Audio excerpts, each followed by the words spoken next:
Justice League number 36. Christopher Priest writing, Pete Woods on art still. So at least so far, it's 3 issues in a row with Pete Woods, so it appears that they've maybe got this worked out so that we've got one artist for the whole arc. Yeah. Because I feel like if we were going to swap them, it would be after 2. If it was going to be mid-arc. I could be wrong, but I just got feeling. Soon find out.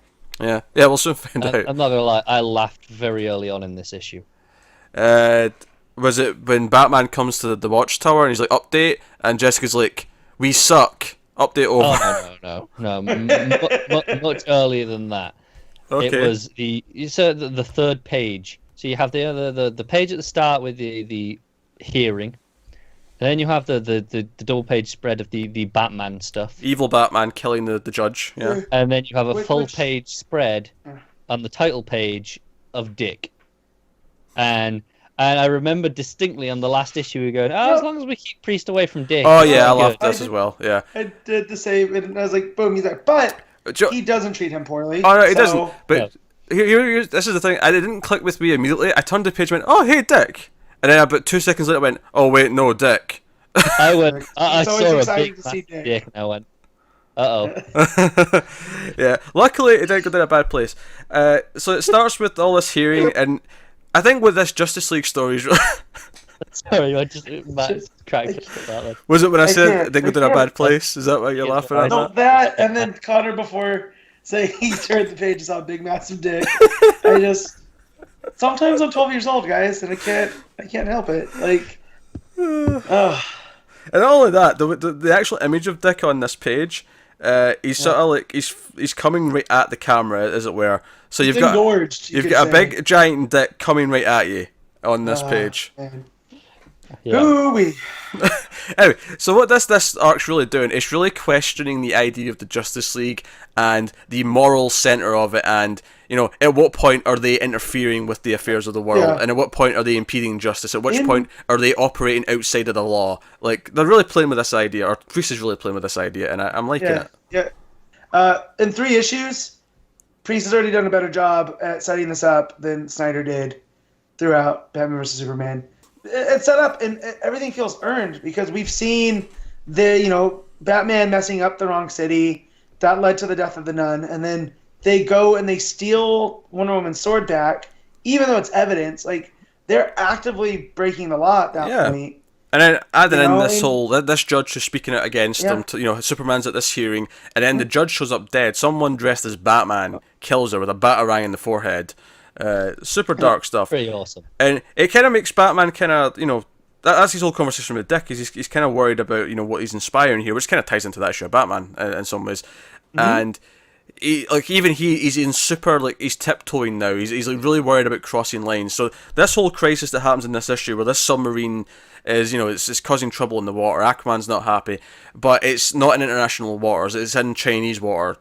And they we want to intervene, but no, technically this is the China's call. This is not our call to make. This is we can ask them and see if we can get permission, but without it, not much we can do. And then of course but I can get the whales and the fish to kind of move it a few miles that way, and then it's in international waters, and then we can say, okay, but you're bending the rules here, and it becomes this dispute where Batman's trying to talk them out of it over the comms, and Aquaman's like, no, we're doing this. I love that Bruce is just standing there with a cup of coffee as well during all this. Oh yeah, and Simon's on Aquaman's side. Simon's really gun ho and wants to get in there. He doesn't care about the fallout of this necessarily. Whereas Superman's been more diplomatic, he's more in the middle. He's like, no, technically he's right. And then at which point are we crossing the line? There's a lot of this debate going on. Obviously, and again, credit to Priest. We've got a good sort of moral debate, a good core of the story that's going on. We have fun, big action stuff going on, and then on top of that, there are some really genuinely funny moments. I mentioned the one with Jessica. The other one, of course, is that when they're talking about, they have that moment where it's like, hey, do we run this plan, past Batman, and they all kind of look at each other and go, basically no, and it's like, hey, this thing with the boss is bad, right? And afterwards when we're debating this, he's like, hey, we've got a problem right now, Superman, you should talk to him. He's like, why me? It's like, because you know him best. And because Baz is speaking so much sense, Superman's like, hey, we should get to know each other, you seem pretty good, let's grab lunch. And then throughout the rest of the page, the conversation keeps going on, but Simon just wait, did he just ask me to go lunch? Like, I'm having lunch with Superman. Yeah, it just kind of ends. It's like the camera's tracked back, and we're all out, and you just go, wait, did Supes just say let's grab lunch? Yeah, but the Lions are a good source of humor in this. The other moment I like is when Wonder Woman and Bruce start having a debate as well about because she's like, oh, like. What's more important, my own mission or what I am as part of the Justice League? You know, does the team come first or does my mission come first? And she's like, you know, maybe it's not always the same. They start having this debate, and Jessica's just like, if you'll excuse me, and you just see her leaving the room. She just feels awkward. And back to that again later on, or maybe it's earlier on, but at one point, Batman, what is it he says? It's later on when he's leaving. Yeah, it's just when Cyborg's tracked down this fake Batman. He thinks he's found him, and Batman's like, "I'm going alone," and she's like, "No, we're a team." He's like, "No, I go alone, damn it!" And the reaction from her and Jessica, Wonder Woman's got her arms folded. She is so stern. She is pissed at Bruce for that call, and Jessica's just like terrified. She's like, "Oh, the boss is mad." Yeah. I'm keeping out of this one. The difference in that reaction. Page ends, the difference in reaction between those two. With Simon, though, too. Oh yeah, that ends with we got lunch. The lunch thing. Yeah, it goes back to that. Yeah. There's a whole beat there. Yeah, Priest is great at balancing humor in with these serious plots. Like we've seen a little bit of it in Deathstroke, but nothing of this level because he can be a little bit lighter here. Yeah, obviously it's Justice League, so it should be lighter than Deathstroke. I think just by its nature. Yeah. Something I'm really noticing with the timing of the beats that you just mentioned there is it's in the panel layout. There's a lot of space between them often, and you'll just get, there's a lot of black on the background of the page, just kind of going, okay, no, it's there, and they're spaced in a very specific order. In fact, the way you were saying that, this whole sequence, you've got all these black borders, and then on that page as well, we just mentioned that, Batman says he's going alone, and then at the bottom, you have that one wide shot of the ship where he's like, did he just say grab lunch? And that panel is actually shorter than all the ones above it. The rest are all equal. So you get that they're all equally paced. It's just this equal beats in a scene, and you get that if you compare it to like a movie, it's like the quick little smart funny cut to this one little line. It's just this little punchline at the end. It works in two ways. One, it makes the moment seem shorter.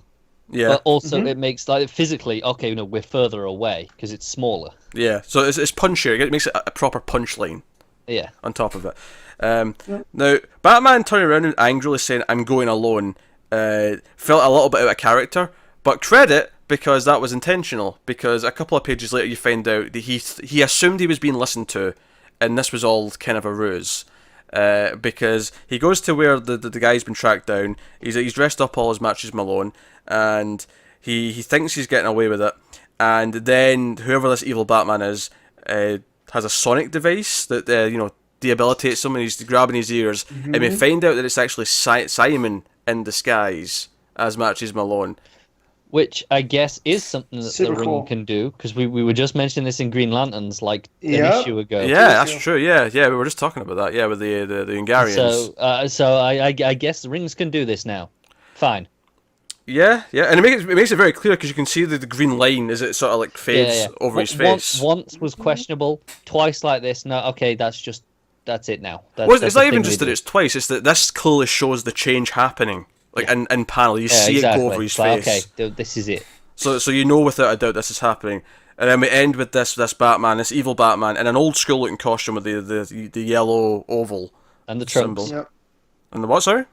The trunks. The trunks. You're right. Yeah, the trunks. And he's like, "Yeah, I'm your biggest fan." So, well, I guess the first question I have is: there any guess as to who this guy is? Prometheus. No, it could be, but I kind of hope it's a nobody, just because that kind of plays into the idea a bit more we could inspire anyone to do this. Oh sure, yeah, and that's part of the worry, is that not only are they technically outside of the law, because Wonder Woman even questions like, did we let someone get away with murder? Like, can we put him through the process the same way because of how he did it? Like, kind of thing. Like, it's really questioning all these things.